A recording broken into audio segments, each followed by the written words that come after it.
Cris Pannullo returned for his 14th game on Jeopardy! He won a 13-day total of $416,102. Obligatory thumbs up. Ken Jennings' instruction was, on this Thanksgiving Day, we find our 13-day champion Cris Pannullo enjoying a bountiful harvest of both earnings and wins. After another outstanding performance yesterday, in fact, Cris now finds himself on our leaderboard of legends for both consecutive victories and money won. And what's interesting is on Thanksgiving Day last year on this very stage, we had a different super champion behind that podium. It was Amy Schneider, who, as you recall, went on to win throughout the holiday season. Will the comparisons with Cris continue? Or will today be the day that Megan and Tarun find something to be thankful for? Yeah, that's what I noticed too.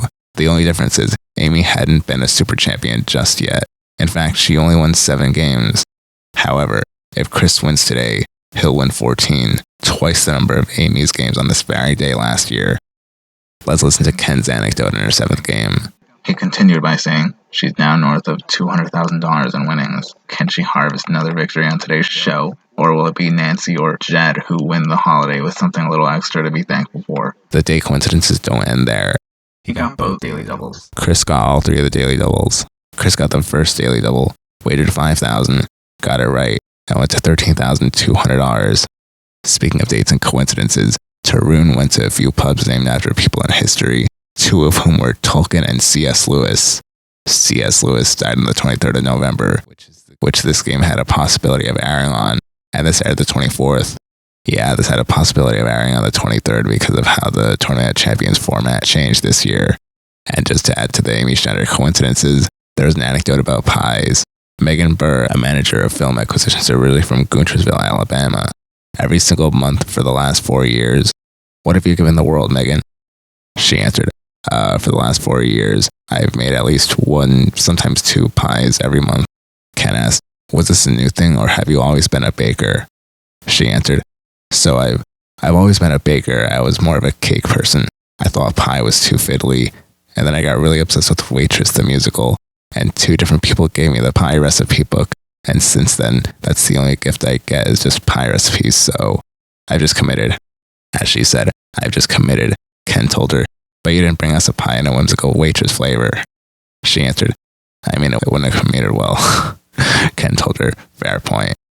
Now, on this very day last year, Madeline Hornsby's anecdote was her birthday falling on Pie Day, and she doesn't like pie or math that involves pie or circles in general. Let's listen to that again. Madeline has a math teacher? She looks so young. Anyway, she answers, yeah, so I was born on March 14th, which is Pie Day. The problem with that is I don't like pie, and I do not like math that involves pie or circles in general, so... And then it's indistinct as Ken interjects as anyone in shock would. The audience laughed. Ken asks her, I'm sympathetic to people not liking a certain kind of math, but you don't like pie? She answers, not a big fan. Wow, shouts Ken. She goes on to say, pizza's okay, but other kinds. What other kinds? Pizza's not a pie. Ken tells her, I don't know how likable you're making yourself seem to America right now. Right as he tells her to name a dessert she likes, she adds, I'm cool with cake. What I was thinking by this point is, what if a gentleman was flirting with her and tells her she's as sweet as pie? It's also funny how this pie conversation happened the day before Thanksgiving. Yeah, I had to ask if a gentleman did say that to her. And Megan and Madeline both start with M. Also, as you heard in the anecdote, I did find it interesting that the pie conversation happened the day before American Thanksgiving. I find it even more interesting that the pie conversation happened on Thanksgiving Day, or when it was set to air on Thanksgiving. Again, because of the Tournament of Champions format changed this year, it's almost like it was fates. The comment I posted was, 24th of November, 2021, there's an anecdote about pie and the run of a super champion. 24th of November, 2022, there's an anecdote about pie and the run of a super champion. On Amy's 6th game, Madeline Hornsby's anecdote was she didn't like pie, and her birthday's on Pie Day. Even more interesting, both ladies said that they preferred cake over pie. Someone even asked how I remember all this. We got through our annual viewing of this 1990 film, even with a contrarian uncle rooting for Wet Bandits Joe Pesci and Daniel Stern.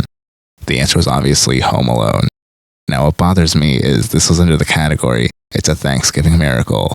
Already too early for Christmas questions. Well, I'm posting this over a month after Christmas myself, so I can't really complain too much about the timing. This question implies that the annual viewing of Home Alone is on Thanksgiving. And yes, I know the film was released in November. At the end of this epic poem by Virgil, the hero kills Turnus in an act of vengeance. What is the Aeneid? I had to read this poem for college. Megan entered the first round winning $1,400. Tarun was in third place at $600, and Cris was in the lead at $16,200. Cris got the first daily double in Double Jeopardy, waited $5,000, got it right, and went to $30,400. Cris got the second daily double in Double Jeopardy, waited $9,000, got it right, and went to $43,000. Come on, Cris, you should have bet it all on at least one of them. In Jane Eyre, Mr. Rochester is not fond of this of children, a synonym for chatter that also has a double T. What is prattling? Jane Eyre is one of the first books I decided to read on my own. About 6 years after the event, this Robinson Crusoe author wrote a journal of the plague year based on real accounts.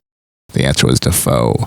Now, I'm fairly certain this came up in the Tournament of Champions. You'll find this 1719 work quoted under Goatskin, Rescue, and Wreck. What is Robinson Crusoe? A rhyme about Guy Fawkes and his gunpowder lot beseeches, remember, remember the 5th of this month. Remember, remember the 5th of November. And 19 days later, Cris entered Double Jeopardy winning $46,600, his highest total going into Final Jeopardy. $46,600 is also the highest score going into Final Jeopardy in season 39 so far, and the highest in Smatamodio's 30th game when he scored $48,400. Megan was in second place at $5,000, and Tarun was in third place at $3,400. The Final Jeopardy category was Southern colleges. The question was, to aid transportation in poorer nations, in the 1920s, grads of this college built makeshift buggies celebrated in their fight song. I feel bad for Megan for coming in third place after answering wrong. The answer was Georgia Tech, which Tarun and Cris answered correctly. Before Chris's answer was revealed, Ken told him, now if memory serves, your single best day winnings are somewhere between $59,000. First of all, did you know it was Georgia Tech? You did. Cris wagered $25,221, taking his final score to $71,821. $71,821 is also the highest single-day total since Matamodio's 34th game when he scored $83,000 even, and that was the highest single-day total scored by anyone besides James Holzhauer. You're not as good as James Holzhauer, you say.